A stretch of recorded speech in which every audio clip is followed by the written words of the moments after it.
Welcome to Fast Pace, the new growth, leadership and management podcast featuring Josh Phegan and Dean Mackie. We wanted to peel back the layers on what happens in the world of fast-paced real estate agencies, from new leadership models to the management challenges we all face each day. This is about a new era in the estate agency sector.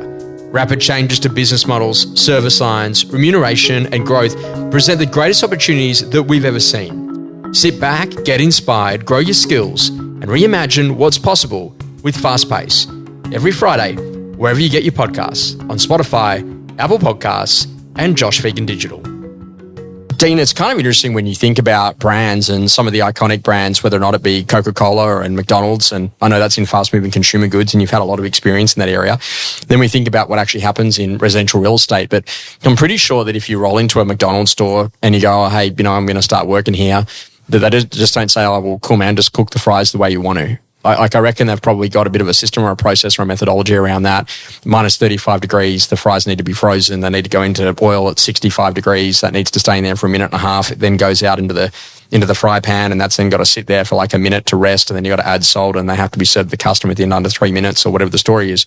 And I bet you that, from your Coca-Cola days, there's probably a really clear way of what your ratio is between the post-mix and the sparkling water or whatever that they mix with that to turn that into Coca-Cola. But it's really foundationally interesting that yet when you come into residential real estate that people don't necessarily think that way. So there are things that are definitely absolutely rules, which is, what we've got to call compliance and what is an effective agency agreement and what is an effective contract of sale. But when it comes back down to all the opportunities that you can create around a listing, that the checklists are left wanting, the prospecting activities are hit and miss between disciplined and non-disciplined people. And what people have got to start to really understand is that, brand is pricing power and ultimately brand is a real platform. Because, if I join that particular brand, it's going to allow me to charge more, but ultimately those consumers should have had great experiences in other geographical locations. What are your thoughts about the concept of A, I guess what a platform is, and B, how a brand transitions to become that platform of services, as an example, to make it easier, faster, better, and to ultimately get customer experience to be more consistent across geographic locations and across different people and teams?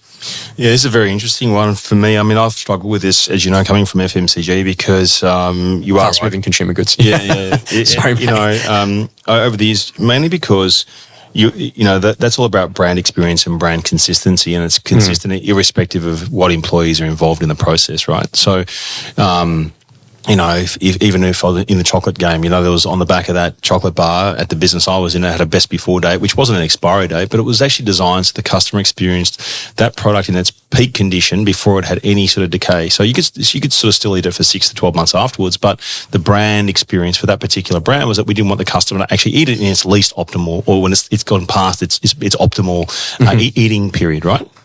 And so, that's an absolute relentless focus on the customer getting what they want in its peak state. Now, in our industry, I've always struggled with the fact that from brand, you can have one brand with multiple offices, and every office provides a different experience for the customer, irrespective of the fact the brand's the same. And then you go from agent to agent, and to your point, some people do this part of the process and some people don't, and therefore it creates a disparate experience for the customer. So the customer's getting a different experience in that agency depending upon which agent they use, and therefore there's no real brand consistency whatsoever.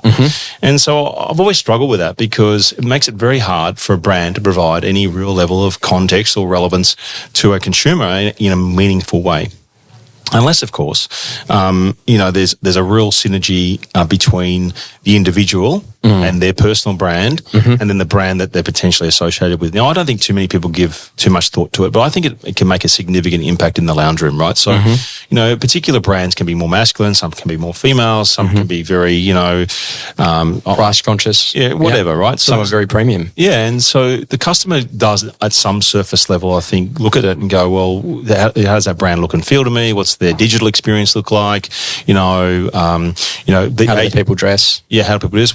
What's been my experience with across that brand and business? What's their reputation like? There's all that sort of stuff I think that goes on, and I think that if we look at it and go, well, how do we in our industry? I think it's the conversation is more around how do you build a strong personal brand, because it's pretty important that you do that.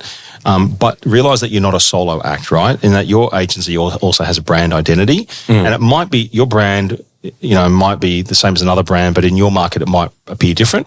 But what does it actually mean, right? Because how do you seamlessly combine your personal brand with your agency's brand? Because if you do that, it can create a powerful platform for success. Because some brands might be more ego based, where they come in and tell you how good they are, and that's going to be good in certain markets for certain people. Where other brands might be more of a listening brand.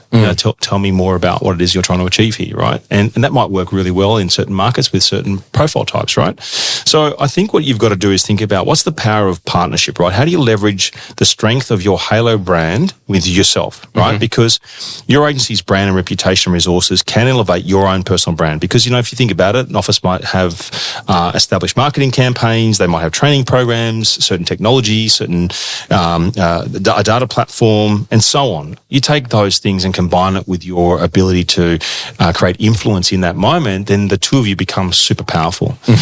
Some brands I know of are quite happy for all of their team members to run their own little silos in that business. That's okay, and compete against each other. But that's not going to work for all brands. Some brands that's okay, But it's about, in my view, it's how do you have complementary branding? So how does your personal brand act as an extension of your agency's brand and vice versa, right? To showcase your unique personality, right? Because if your business is aligned with your core values, then you're going to be able to deliver that in a really effective and powerful way in front of the consumer. So understand, what does your brand and an agency's brand bring to the consumer that the consumer goes, I get it, right? And that's effectively what you're trying to do, because whichever brand you are, you want the consumer to have the aha moment. I know what Nike stands for. I know what I'm going to get when, and so it's how do you create that synergy, right? Because the best partnerships amplify each other. So how do you find a brand and a brand, because it's not just about, for me, it's not just about the brand. If I'm Di Jones, but it's not just about Di Jones. It's the people that are in Di Jones and how do they behave? Right, because in our business, unfortunately, and fortunately, the consumer has a brand experience based upon a whole range of things, certainly online and all that sort of stuff. But fundamentally, the people they come into contact with every day. And if you've got people that potentially, look, for us, we value authenticity, right? And so we want people in our business that are going to act in an authentic way and do them, right? We want them to be curious and ask really good questions. We want them to work in collaboration and be mutual, look for mutual outcomes for it. So there's a philosophy we have, right? Now, if our team and their individual persona is aligned to that, so they're like-minded in that way, they're going to deliver that experience for the consumer, and then in turn our brand actually gets reflected in that way in the lounge room, right? So for me, it's about how do you create synergy. So if you're going to create a winning combination, I think you've got to make sure that your values align with the philosophies of your agency, and the more of those sorts of people that exist in a business, then that consistency builds trust. From a brand perspective in the marketplace for everyone, right? I also think that it's still possible to find your niche within a brand, right? Just because, you might be in whichever brand, but in your niche might be, let's own it, it might be a specialty in selling high-end properties, or I've got a niche in selling this sort of property. You can still do that and have your own personality with your own niche inside a brand. But I think that if you can focus on how do I embrace collaboration where I can create, really good content, great campaigns to showcase my personal brand with the agency's brand, then you're going to win. So we've been experimenting a lot with this in our business. We're using a business called Rowdy Fox. They've just won an industry accolade as being one of the best in the industry to actually, how do they combine your personal brand with the brand of your agency and then combine it back to the data to land your brand where it needs to be in front of the right people, right? Now, for me, that's all about collaboration. How do we create a win-win and a synergistic approach? Because if we can get that and an individual can get that, even though you've got individual people working with their own individual brand, you can still get consistency, right? Because I think that if you've got massive inconsistency in a brand experience, and it ends up standing for nothing, and people don't know what they're going to get.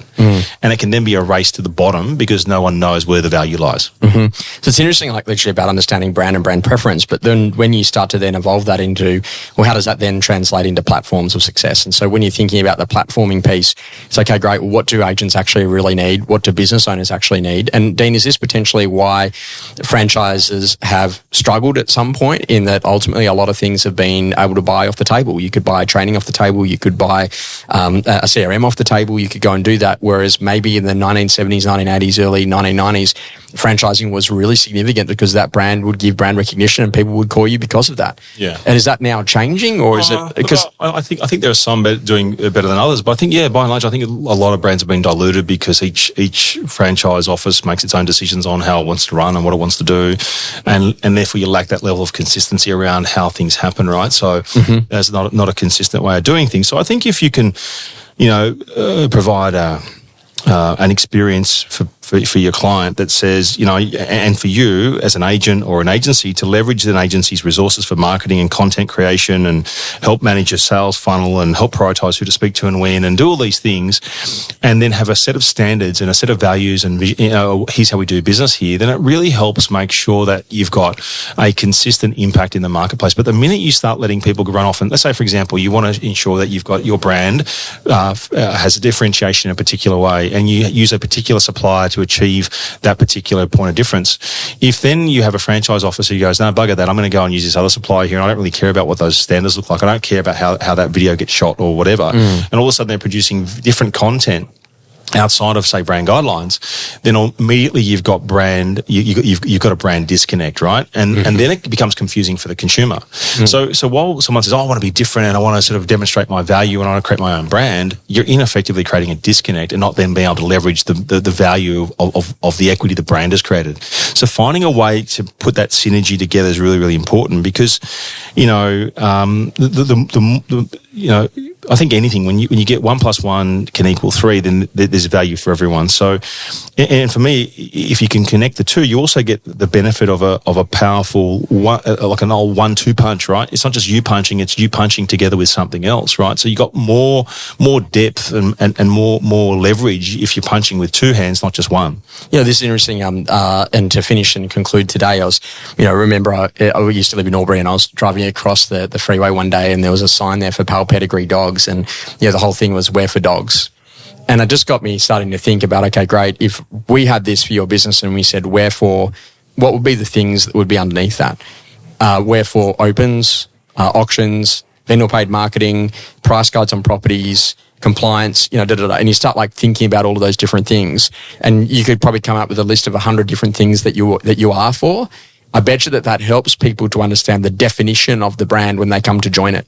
So then actually when they're doing things that are outside of what we're not for, hey, that's just not who we are. We don't do that. So we like to do auctions because we understand the sales process in under 28 days and getting property sold and unconditional. And that's the point, that you're leveraging the value of that network's philosophy, right? So I think I just finish on saying, look, remember, a strong personal brand strengthens the agency's brand and vice versa, right? It's a win-win situation for everyone.